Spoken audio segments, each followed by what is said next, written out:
गांव में एक पुराने मकान के पास एक जमीनी लड़ाई हुई। उस लड़ाई में एक गरीब किसान की मौत हो गई। उसका घर वह छोड़ गया और उसकी पत्नी और छोटी सी बेटी एक मंदिर के पास रहने लगी। कुछ समय बाद उन्होंने वही एक छोटा सा मकान बनवाया। उनकी बेटी का नाम निशा था। निशा बहुत ही सुंदर और अद्भुत बाल बालिका थी। एक दिन उसने अपनी माँ को एक पुराना लाल दुपट्टा देखते हुए कहा, माँ, ये लाल दुपट्टा किसका है? माँ ने उसे बताया, बेटा, ये तेरे पिताजी का था। वह तुम्हारी बड़ी दीदी की शादी के वक्त तुम्हें उसके साथ देने के लिए खरीदा था। निशा ने कहा, मुझे ये लाल दुपट्टा पसंद है। वह दुपट्टा उसको पहनने लगा, परंतु रात को जब वह सोने के लिए बिस्तर पर लेटी तो उसने एक डरावनी आवाज सुनी। वह देखा कि उसका लाल दुपट्टा खुद ही हिल रहा है और वह जानवर की आवाज निकाल रहा है।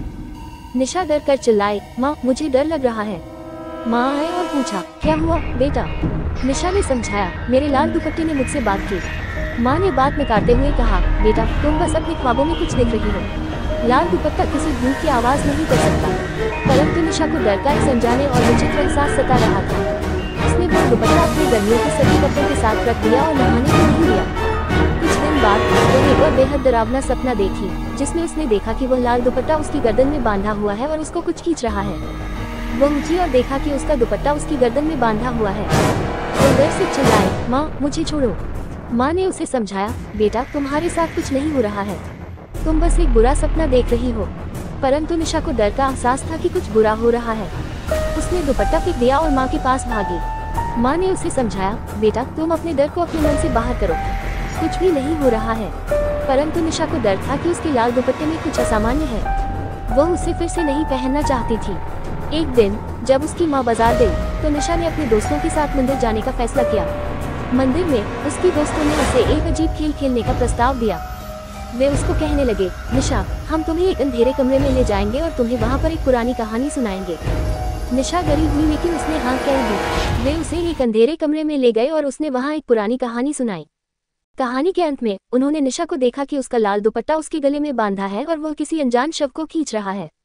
निशा को डर था कि वह भी उसी की शिकार होने वाली है। वह चिल्लाए और भाग गई। जब उसकी माँ वापस आई तो वह ने उसे डर की सारी बातें सुनाई। माँ ने उसे समझाया, बेटा, डरने की कोई बात नहीं है। डर सिर्फ हमारे भविष्य की चिंता कराता है। तुम बस अपने सपनों को और अपने जीवन को पूरी ईमानदारी से जियो। निशा ने अपनी माँ की बात मानी और उसका लाल दुपट्टा फिर से पहनने लगी, पर इस बार उसका डर गायब हो गया था। वह जानती थी कि उसका लाल दुपट्टा किसी भूत या भयंकर चीज का प्रतीक नहीं था, बल्कि यह उसके पिताजी का एक यादगार वस्त्र था, जो उसके लिए एक प्रेम का प्रतीक था। उसने सीखा कि डर सिर्फ उसकी मनोबल को कमजोर करता है और उसे आगे बढ़ने से रोकता है। और उसके बाद से निशा ने अपने जीवन को डर के बिना जीना सीख लिया। वह अपने पिताजी के प्रेम को महसूस करती और हमेशा खुश रहती। उसके लाल दुपट्टे की कोई भूत प्रेत कहानी नहीं थी, बल्कि यह उसके पिता की यादों का एक महत्वपूर्ण हिस्सा था।